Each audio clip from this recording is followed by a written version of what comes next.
All right, let's dive into an idea that sounds, well, completely backward. What if I told you that even in your most joyful, carefree moments, your body is secretly prepping for danger? It sounds crazy, I know, but it turns out to be one of the most amazing tricks our biology pulls off. So, let me ask you this right off the bat. When you think of having fun, do you picture it as the total, absolute opposite of being in danger? Of course you do. Most of us think of relaxation on one side and high alert, fight or flight on the other. But what if that's not how our bodies work at all? And that right there is the core myth we're gonna bust today. We all assume that fun means total relaxation, but the reality? Oh, it's so much cooler. It's a state we could call vigilant joy. It's not about just chilling out, it's about being joyful while staying sharp. This brings us to what's known as the fun paradox.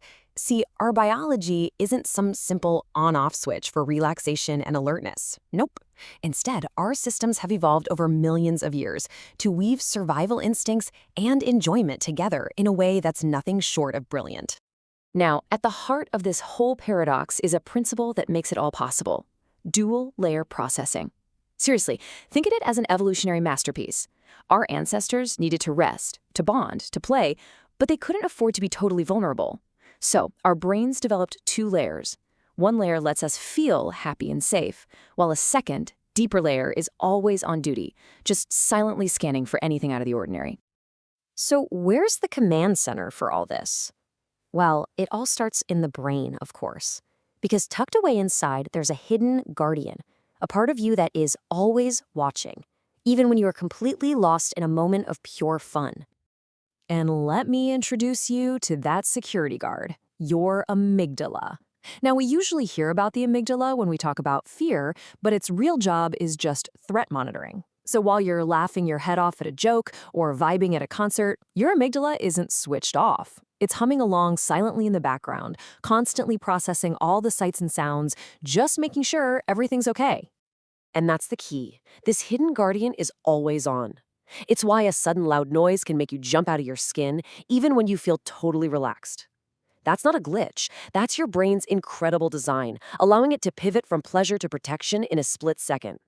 This constant low-level vigilance is what lets you enjoy yourself without being a sitting duck. It's not just the brain, though. Your entire nervous system is in on this, performing this incredible balancing act. It creates a unique state that's both calm and ready for action at the exact same time. The term they use for this state is playful arousal. It's not full-on rest and digest mode, but it's not fight or flight either. It's this amazing gear right in between. You know that feeling when you're playing a sport or dancing? You feel excited, you feel energized, but you're not panicked. That's it. That's your nervous system perfectly blending calmness with readiness. And here's a look at what's actually happening inside you. Your parasympathetic system, that's the calm one, is just slightly in the lead, letting you feel good. But right on its heels is the sympathetic system, the ready one, keeping a baseline of alertness. It's this physiological sweet spot that lets you feel a thrill without it tipping over into actual fear. And this readiness, it extends way beyond just your nervous system. Your whole body is basically spring-loaded, totally primed for action, ready for the unexpected, even when you're having the best time. And this is all happening subconsciously. Your senses are recalibrating, your muscles get just a little bit tighter for faster reaction times, and your reflexes get razor sharp. It's why you can instinctively catch a falling glass or swerve around someone on a crowded sidewalk without even thinking. Your body is just ready. So what's fueling this physical prep work? Well, it turns out it's the very chemicals of happiness themselves.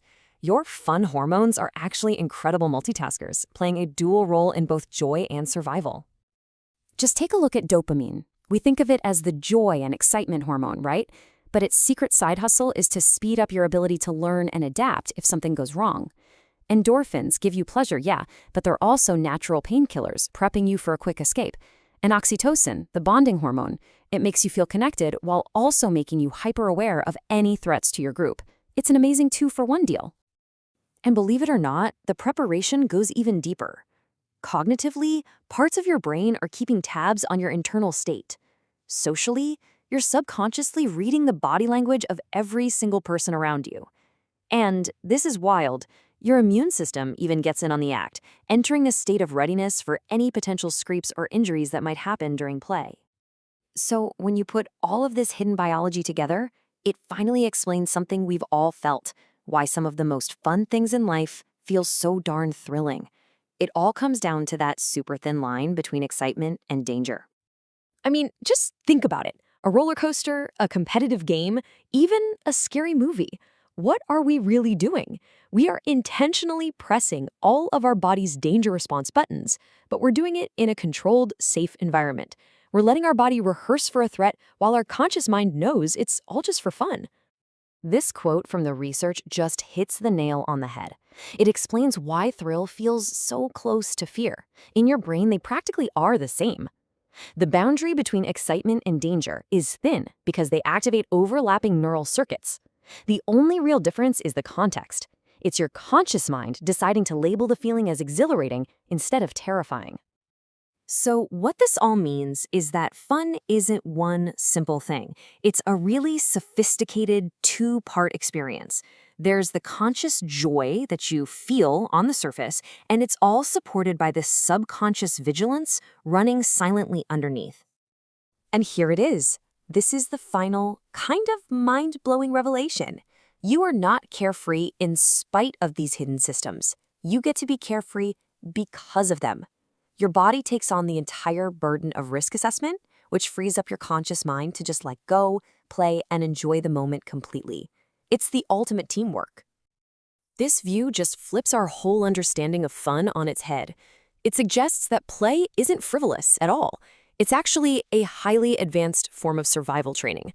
Every single time you have fun, you're rehearsing your balance, sharpening your reflexes, practicing social awareness, you're calibrating all the systems that are designed to keep you safe.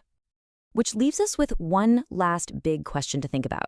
If our bodies are so perfectly designed to mix enjoyment with readiness, is fun just one of nature's most brilliant and most enjoyable ways to prepare us for life in a complex world?